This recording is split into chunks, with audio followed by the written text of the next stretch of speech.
Jaruman Kannywood biyar da suka fi kowa yawan mabiya a shafin Instagram a shekarar 2020. Jaruma ta biyar ita ce Maryam Booth.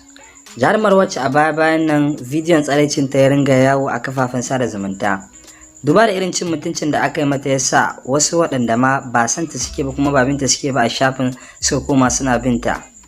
Jarumar ta zamo ta biyar ne da yawan mabiya sama da miliyan 1.400.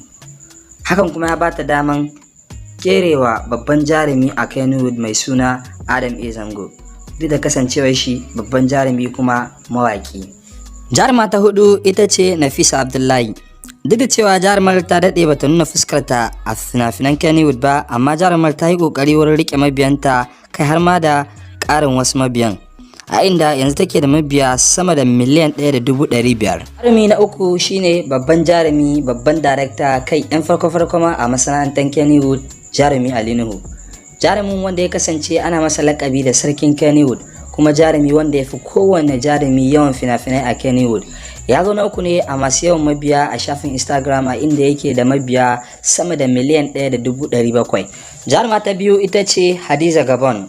Jarumar wacce a shekarar 2019 ta kasance wacce ke jan ragamar masu yawan mabiya a Kannywood, bana to ta samu naƙasu, a inda ta dawo na biyu da yawan mabiya sama da miliyan 1.800. Jaruma ta ɗaya ita ce Rahama Sadau. Jarumar wacce shafinta na Instagram bai daɗe da fara aiki ba, saboda duka shekaran shi 3 da fara aiki. Hotonta ma na farko ta saka shi ne 8 ga watan Satumban 2017.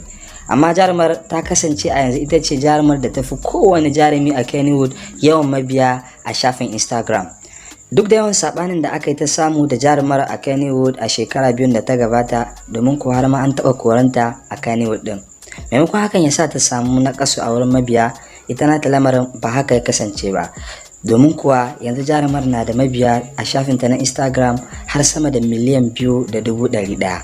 Kuma hakan ya sa ta zama jaruma mai jan ragamar jaruman Kannywood masu mafi yawan mabiya a shafin Instagram a shekarar 2020.